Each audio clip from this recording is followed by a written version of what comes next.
अब जो है हम लोग बात करते हैं कक्षा 8 बिहार बोर्ड लेसन 3.2 की बात करते हैं और 3.2 का 5वां क्वेश्चन देखते हैं। 5वां क्वेश्चन कह रहा है कि एक आयत और समांतर चतुर्भुज में क्या समानता, ठीक है, और क्या अंतर। तो दो क्वेश्चन बन रहा है कि इसमें समानता क्या है और अंतर क्या है, ठीक है। इसमें समानता और जो है अंतर की बात पूछ रहा है। तो सबसे पहले हम एक तरफ बनाएंगे आयत और दूसरी तरफ लिखेंगे समांतर चतुर्भुज, ठीक है। तो सबसे पहला जो टॉपिक है इसमें क्या बात कर रहा है, समानता की बात कर रहा है। किसकी बात कर रहा है, समानता, ठीक है। तो देखेंगे समानता क्या है और उसके बाद अंतर क्या है। तो पहले समानता देखते हैं।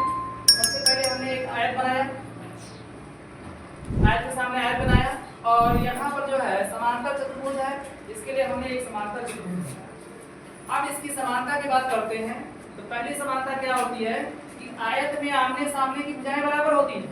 इसका मतलब कि AB के बराबर BC होगा, ठीक है। आयत में आमने सामने की भुजाएं बराबर होती है, AB के बराबर BC होगा। ठीक उसी प्रकार से समांतर चतुर्भुज में भी आमने सामने की भुजाएं क्या होती हैं, बराबर होती हैं। उसी प्रकार से यहाँ पर भी AB के बराबर क्या होगा, BC होगा, ठीक। अब इधर देखते हैं, आयत में आमने सामने की भुजाएं बराबर हो गई, इसके बराबर ये हो गया, और समांतर चतुर्भुज में भी आमने सामने की भुजाएं इसके बराबर ये हो गया, हुआ ना। इसी प्रकार से जो है समांतर चतुर्भुज में भी अब आयत का अलग देखेंगे। आयत में जो है यह भुजा इस भुजा के बराबर होगी, यानी कह सकते हैं कि AD जो है BC के बराबर होगा। और उसी तरह से समांतर चतुर्भुज में जो है यह भुजा इस भुजा के बराबर होगी, अर्थात जो है AD जो है BC के क्या होगा, बराबर होगा। समझ में आया। इसके बाद देखते हैं, अब इसमें नियम देखते हैं कि आयत में आमने सामने की भुजाएं बराबर होती हैं, ठीक है। तो इसका मतलब कि आयत में आमने सामने की भुजाएं बराबर होती हैं, तो AB के सामने की भुजा क्या है, BC। AB के सामने की भुजा क्या है, BC। तो यहाँ लिख सकते हैं कि AB बराबर BC। इसी प्रकार से देख सकते हैं कि AD के सामने की भुजा क्या है, BC, है ना। AD के सामने की भुजा क्या है, BC।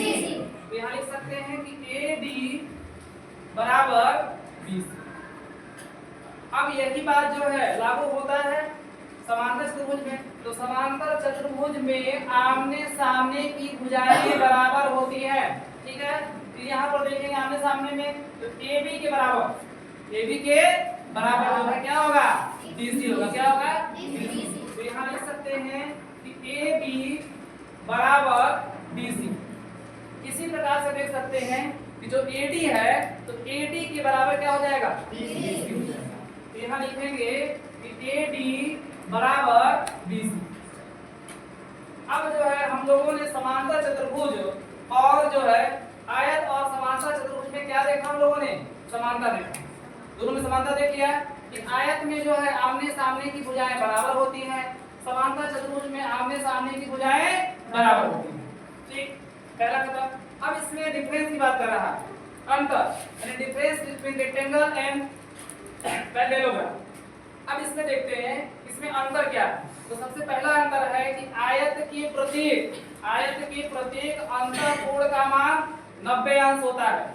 आयत के प्रत्येक अंतःकोण का मान कितना होता है, 90 अंश होता है, ठीक है। तो इसको देख लेते हैं, यह कोण 90 अंश होगा, तो यह भी कोण क्या होगा, 90 अंश होगा, और यह भी कोण क्या होगा, 90 अंश होगा, और यह भी कोण क्या होगा, 90 अंश, ठीक है। तो आयत के प्रत्येक अंतःकोणों का मान कितना होता है, 90 अंश होता है। तो सबको 90 अंश के बराबर कर देंगे, अर्थात कोण A का भी मान 90 अंश, कोण B का भी मान 90 अंश, और कोण C का भी मान 90 अंश, और कोण D का भी मान 90 अंश। तो यहाँ लिख सकते हैं कि कोण A इज इक्वल टू कोण B इज इक्वल टू कोण C इज इक्वल टू कोण D is equal to 90 degree, ठीक है। यहाँ से देख लिए कि कोण A बराबर कोण B बराबर कोण C बराबर कोण D बराबर 90 अंश। अब जो है समांतर चतुर्भुज की बात करते हैं। तो समांतर चतुर्भुज के प्रत्येक अंतःकोण का मान 90 अंश नहीं होता है, 90 अंश नहीं होता है, ठीक है। जबकि आयत में 90 अंश होता है।